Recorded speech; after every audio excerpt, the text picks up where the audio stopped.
भारत में green revolution कब हुआ, इसका क्या प्रभाव था, आइए आज जानते हैं इसके बारे में। भारत में लगभग 1960 से लेकर 1970 के दशक में ये ग्रीन रेवोल्यूशन हुआ। कृषि की उन्नति के लिए ये नीति ली गई जिससे भारत का खाद्य उत्पादन बढ़ाने की कोशिश की। इससे पहले भारत में खाद्य की समस्या देखी गई, दरिद्रता देखी गई।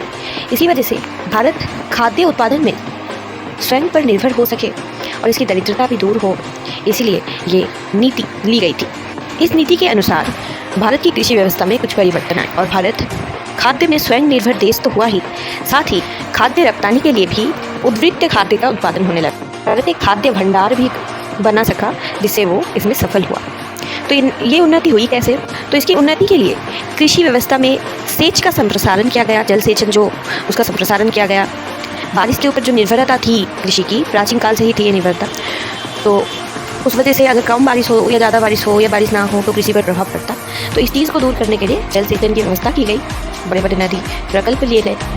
साथ ही कृषि में बहुत से आधुनिक यंत्र व्यवहार के साथ साथ उच्च फलनशील जो बीज है, विशेषतः गम उत्पादन में, चावल उत्पादन में ये बीज ज़्यादा व्यवहार होने लगे। विभिन्न यंत्र सरंजाम, आधुनिक सरंजामों का व्यवहार अर्थात यांत्रिकता कृषि में, कृषि जमीन का संप्रसारण करना इत्यादि की मदद से कृषि की उन्नति की जाती है और ये दरिद्र देश धीरे धीरे खाद्य में स्वयं निर्भर हो पाता है। खाद्य संकट दूर करने के लिए अपना खाद्य भंडार भी खोल पाता है और साथ में कृषि का व्यवसाय भी कर पाता है, अर्थात खाद्य जो होते हैं वो बाहरी देश में बेच पाता है।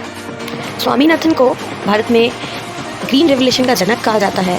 तो ये जो ग्रीन रेवोल्यूशन हुआ था इसमें जो तर्क वितर्क हैं, बहुत से लोग ये कहते हैं कि इस ग्रीन रेवोल्यूशन के कारण श्रमिकों के काम चले गए थे, बहुत लोग बेकार हो गए थे और ज़्यादा जो ज़मीनें थी वो ज़मींदारों के हाथ में ही रह गई और दरिद्र जो कृषक थे वो और ज़्यादा दरिद्र बने, क्योंकि उनके लिए ये आधुनिक सरंजाम खरीदना और ये आधुनिकता लाना खेतों में संभव नहीं था। आर्थिक जो उनकी अवस्था थी उसके वजह से कृषि में यांत्रिकता लाने के कारण यंत्रों के जब व्यवहार होने लगे, मशीनों के जब यूज़ होने लगे, तो इस वजह से बहुत कृषकों श्रमिकों के काम चले जाते हैं।